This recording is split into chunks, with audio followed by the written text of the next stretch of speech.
Hey guys, welcome back to Raju smart Jahnavi.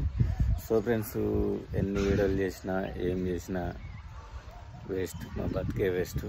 మేము success కాము. Waste అనిపిస్తుంది మాకు. సక్సెస్ కానివాడు వీడియోలు చేసి ఏం లాభం చెప్పదు. వాస్తవానికి కరెక్టే కదా. సో మీరు కూడా వీడియో చూస్తలేరు కాబట్టి చాలా మనసు బాధపడుతుంది.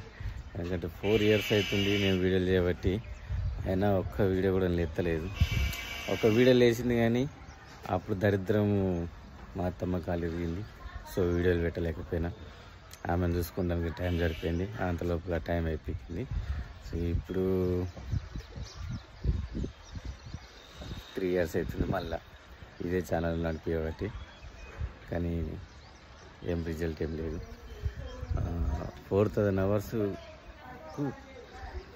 hours కోసం కష్టపడి వీడియోలు రాత్రి తెల్లందాక ఎడిటింగ్ చేసి పొద్దున్నదాక ఎడిటింగ్ చేస్తే వచ్చింది ఏం లేదు. చూస్తే అంత మా అంటే 20-30 వ్యూస్ వస్తున్నాయి, ఆగిపిస్తున్నాయి. ఆ యూట్యూబర్ని కూడా వేస్టే, పనికిరాదు. ఆడు కూడా ఎవరికి వ్యూస్ చేయాలి, ఎవరికి వ్యూస్ చేయద్దు అనేది వానికి బాగా తెలుసు. ఎందుకంటే ఎవరిని వీడియో ఎక్కువ చెప్తే సంపాదన ఎక్కువ వస్తుంది అనేది వానికి తెలుసు. ఏం చేద్దాం, తలరాతిలో రాసి పెట్టుంది. ఒకటి చేసిన పనిలో కూడా సక్సెస్ లేము. చేయబోయే పని కూడా చేద్దామని ఆయన దొరకలేదు. అన్ని రకాల ఇబ్బందులు ఉన్నాయి. చూద్దాం, బెటర్ లక్. అయినా ప్రయత్నం చేస్తా. Okay okay, good bye. జై హింద్, బాయ్ బాయ్. ఇక లాస్ట్కి వస్తే ఏం లేదు.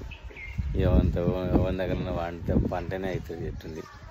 ఓ యూట్యూబర్ దగ్గరికి పోయి వానికి, అయ్యా సార్ నా పరిస్థితికి ఇది ఉంది, కొంచెం ప్రమోషన్ చేయరయ్యా అని చెప్పుకుంటే తప్ప ఇప్పుడున్న పరిస్థితులలో మొగోడు యూట్యూబ్ ఛానల్స్ యూట్యూబ్ పెట్టి సక్సెస్ కావాలంటే కళ అసలుకే.